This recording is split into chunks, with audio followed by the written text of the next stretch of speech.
ನಮಸ್ಕಾರ ಅಭ್ಯರ್ಥಿಗಳೇ, ಪಾಲಕರೇ ಹಾಗೂ ವಿದ್ಯಾರ್ಥಿಗಳೇ, ನಮ್ಮ ಚಾನಲ್ಗೆ ಸ್ವಾಗತ.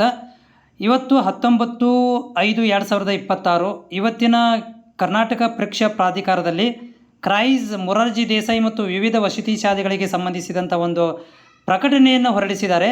ಅಡ್ಮಿಷನ್ಗೆ ಸಂಬಂಧಿಸಿದಂತೆ. ಯಾಕಂತಂದರೆ ಈಗಾಗಲೇ 2 ದಿನಗಳ ಹಿಂದೆ ನಿಮ್ಮ ಒಂದು ವಿದ್ಯಾರ್ಥಿಗಳ ಮೊದಲನೆಯ ಆಯ್ಕೆ ಪಟ್ಟಿಯನ್ನು ಬಿಡುಗಡೆ ಮಾಡಲಾಗಿತ್ತು.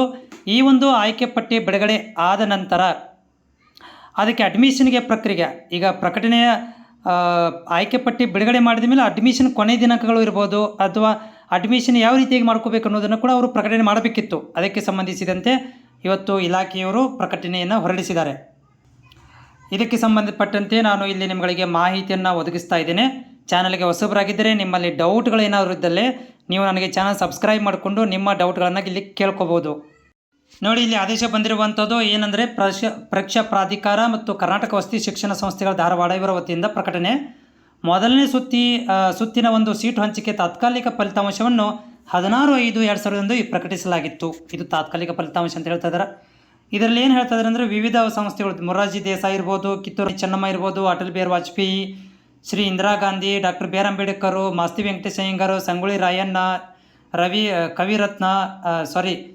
ಕವಿರನ್ನ, ಗಾಂಧಿ ತತ್ವ, ನಾರಾಯಣ ಗುರು ಮುಂತಾದ ವಸತಿ ಶಾಲೆಗಳಿಗೆ 6ನೇ ತರಗತಿಗೆ ಸಂಬಂಧಿಸಿದ ಪ್ರವೇಶಕ್ಕಾಗಿ ನಮೂದಿಸಿದ ಆಪ್ಷನ್ಗಳ ಪರಿಗಣಿಸಿ ನೀವೇನು ಕಾಲೇಜುಗಳನ್ನು ಆಯ್ಕೆ ಮಾಡ್ಕೊಂಡಿರಿ ಅದರ ಮೇಲೆ ಮೆರಿಟ್ ಆಧಾರದ ಮೇಲೆ ಏನು ಮಾಡಿದ್ವಿ ಅಂದರೆ 16ನೇ ತಾರೀಕಿಗೆ ನಾವು ಆಯ್ಕೆ ಪಟ್ಟಿಯನ್ನು ಮೊದಲನೇ ಸುತ್ತಿನ ತಾತ್ಕಾಲಿಕ ಆಯ್ಕೆ ಪಟ್ಟಿಯನ್ನು ನಾವು ಪ್ರಕಟಿಸಿದ್ದೇವೆ ಅಂತ ಹೇಳ್ತಿದ್ದಾರೆ.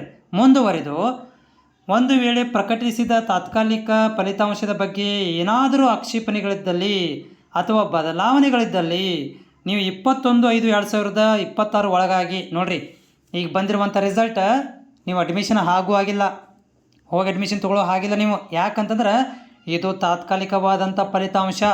ಇದರಲ್ಲಿ ಯಾರಾದರೂ ಆಕ್ಷೇಪಣೆ ಮಾಡಿದ್ದಲ್ಲಿ ಇದು ಬದಲಾವಣೆ ಆಗಬಹುದು ಅಥವಾ ಆಗದೇನೂ ಇರಬಹುದು.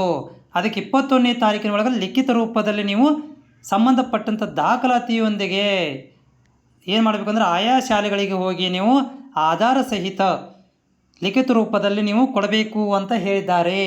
ಸೊ ನೀವು ಕಾಯಬೇಕು. ಅಡ್ಮಿಷನ್ ನೀವು ಆಗುವ ಹಾಗಿಲ್ಲ 21ನೇ ತಾರೀಕು ತನಕ. ಓಕೆ, 21ನೇ ತಾರೀಕು ನಿಮ್ಮ ಅಡ್ಮಿಷನ್ ಪಡ್ಕೊಳ್ಳಿಕ್ಕೆ ಸಾಧ್ಯವಿಲ್ಲ. ಯಾಕಂದರೆ 20 ತಾರೀಕು ತನಕ ಇಲ್ಲಿ ಅಬ್ಜೆಕ್ಷನ್ಗಳನ್ನು ಮಾಡ್ಕೊಳ್ಳಿಕ್ಕೆ ಟೈಮನ್ನು ಕೊಟ್ಟಿದ್ದಾರೆ. ಇನ್ ಕೇಸ್ ಆಫ್ ಯಾರು ಅಬ್ಜೆಕ್ಷನ್ ಮಾಡಲಿಲ್ಲ 21ನೇ ತಾರೀಕಿನ ಒಳಗಾಗಿ ಅಂದರೆ ನಿಮ್ಗೆ ಅದೇ ಸೀಟ್ ಸಿಗುತ್ತೆ, ಅದೇ ಸ್ಕೂಲಿಗೆ ಅಡ್ಮಿಷನ್ ತೊಗೊತೀರಾ, ನಿಮ್ಮ ಮಗುಗೆ ಅಡ್ಮಿಷನ್ ಆದಂಗೆ. ಏನಾದರೂ ತಕರಾರಿದ್ದಲ್ಲಿ, ಸ್ವಲ್ಪ ಏನಾದರೂ ಯಾರಾದರೂ ತಕರಾರು ಮಾಡಿದ್ದಲ್ಲಿ ಈ ರಿಸಲ್ಟಲ್ಲಿ ಬದಲಾವಣೆ ಆಗಬಹುದು.